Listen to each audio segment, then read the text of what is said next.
Pfizer needs to answer some questions tonight. How long did it know its new Chinese virus vaccine is 90% effective, as they say?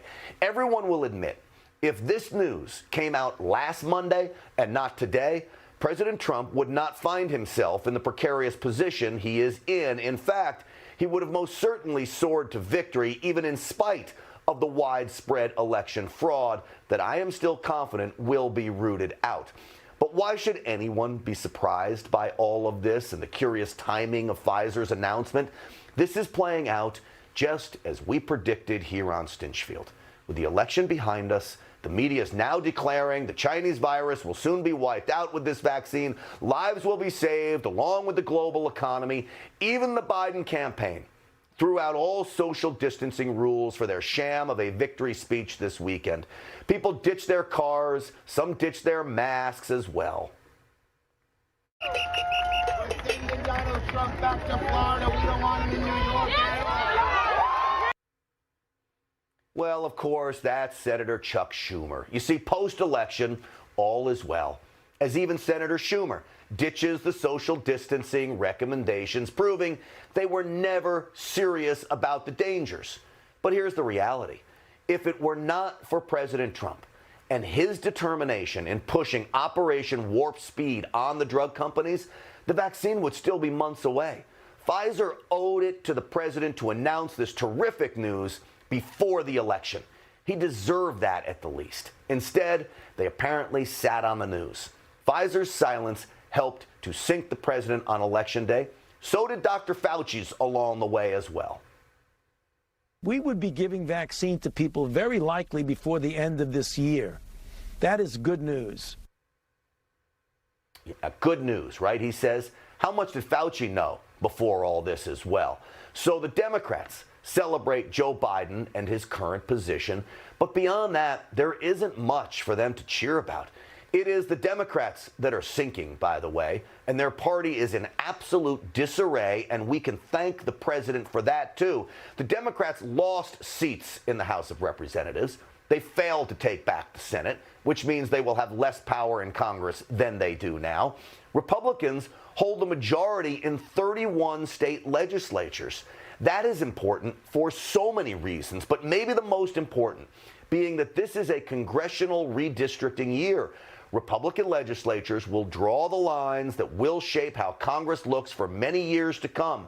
They'll draw those lines all in our favor. These devastating blows for the Democrats have started a civil war inside their own party as they pretend to celebrate the election of Joe Biden. Listen to Democrat Congresswoman Abigail Spanberger scold her colleagues on a House Democratic caucus call just a few days after the election.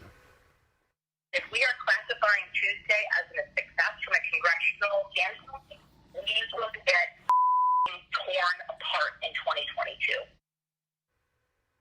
Well, think about it. The Democrats are the party of the defund the police movement.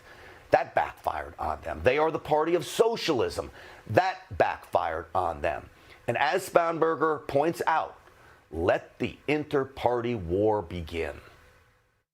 We need to not ever use the word socialist or socialism ever again. Because while people think it doesn't matter, it does matter. And we lost good members because of that. Pointing fingers and telling each other what to do, it deepens the division in the party, and it's irresponsible. It's irresponsible to pour gasoline on these already very delicate tensions in the party. All right, we could sit back and watch them go at each other.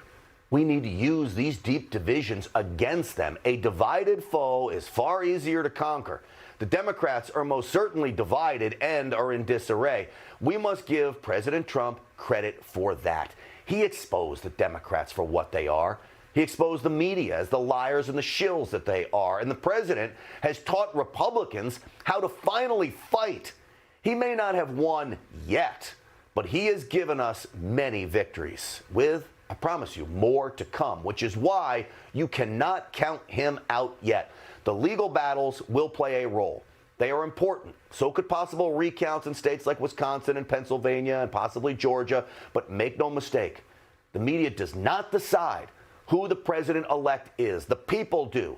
And we must be sure legitimate voters have spoken. Not dead voters, not manufactured voters, but legitimate and lawful voters. You just watched Newsmax TV, America's fastest growing cable news channel, now in more than 70 million homes. You can get Newsmax TV on your cable system or check your cable guide. And if your system doesn't carry Newsmax, call them, tell them you want Newsmax TV, because we're real news for real people.